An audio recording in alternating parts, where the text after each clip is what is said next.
पिंपरी चिंचवड महानगरपालिका किती जोरात आणि चांगल्या पद्धतीने काम करते हे आपल्याला दिसेल तुम्हाला. काही वर्षापूर्वी 300 कोटीचे जी पालिकेचे टर्नओव्हर होतं, जी जगात सगळ्यात श्रीमंत आशिया खंडातील श्रीमंत महानगरपालिका होतं, त्याचा कारभार मी तुम्हाला दाखवतो. तुम्ही या माझ्या मागं, तुम्हाला इथे दिसेल हा पण रस्ता आहे. मी जो माझ्या मते वर्ष झाला बघतोय हा रस्ता. आणि खड्डे बघा तुम्ही माझे इथे बघितलं तर तुम्ही अजिबात इथं रिपेअरिंगचं कुठल्याही पद्धतीचं काम होतं तुम्हाला दिसणार नाही. नागरिकांना प्रशस्त हाल भोगावे लागतात. जसं जर पालिका जर आपल्या पद्धतीने लाईट वगैरे कट झाली, काही सोयी देण्यामध्ये जी पालिका देते त्याच्यामध्ये नागरिकाकडनं कमकुर झाली तर पालिका कसं लगेच टॅक्स झाला किंवा पाणी बिल भरलं हे नाही भरलं लगेच कट करा येते किंवा लाईट बिल कट करा येते. तर आपण पालिकेचं तुम्हाला दाखवतो मी भोंगळा कारभार. तुम्ही या माझ्यासोबत. तुम्ही हे बघा इथं तुम्ही जर बघितलं तर हा जो पॅच आहे पूर्ण, तर हे बघा हा जो पूर्ण पॅच आहे एवढा इथं मागं जो आहे पॅच तो पूर्ण खड्ड्यांनी भरलेला आहे. इकडे खड्डेच नाही आहेत. हे बघा हा जो रस्ता आहे इथपर्यंत रस्ताच नाही आहे. आणि इथून जर तुम्ही बघितलं तर बघा हे जे खड्डे आहेत, आता हे माझ्या मते हे जे डांबरण ते टाकलेलं आहे, खडी वगैरे टाकलेली आहेत, ते अजिबात व्यवस्थित नाही आहेत. म्हणजे होतेच नव्हते कधी.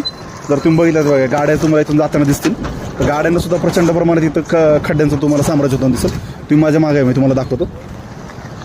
हे बघा हे जे खड्डे आहेत, आता हे जे एवढं इथं जी मुरुम टाकलेली आहे ती बऱ्यापैकी खूप जास्त प्रमाणात आहे. आणि इथं टू व्हीलर जर जायचं म्हणलं तर इकडं हेच नाही आहे. या जाऊ द्या थांब साईडला हो, ट्रकला जाऊ दे. हे बघा खड्डे जर तुम्ही बघितले तर ट्रकला सुद्धा अक्षरशःमधून धक्के खात जायला लागते. बघा हे जे ठक्के तुम्ही बघितलं, मोठ्या मोठ्या गाड्या आहेत त्यांना प्रचंड प्रमाणामध्ये इथं हाल भोगायला लागतात. टू व्हीलरचं तर जाऊ दे, बसवायची काम आहे टू व्हीलरची. टू व्हीलरला तर जोरात आदळून जायला लागतं. तर फोर व्हीलर आणि एखादी मोठी गाडी असेल तिला सुद्धा धक्के काय जायला लागते. आता हा जो खड्डा आहे मी इथं झोपून जाईल जागेवरती, एवढा मोठा खड्डा आहे. तुम्हाला दाखवलं तर ना थांबा. आता अजून एक तिकडून एक बस येते, त्या बसचं तुम्ही फक्त खड्ड्यामध्ये रूपांतर बघा, ते हाल बघा फक्त. आता बघा इकडं तुम्हाला दिसेल हा जो खड्डा बघा, हा जो खड्डा दिसतोय का तुम्हाला, दिसला हा खड्डा? हा किती अडथळा प्रकार आहे. मी जर इथून जर उडी मारली बघा 1 आणि 2 म्हणजे 1.5च्या ह्याच्यामध्ये हा खड्डा बसतो. तुम्ही इकडं पुढे या, मी तुम्हाला दाखवतो.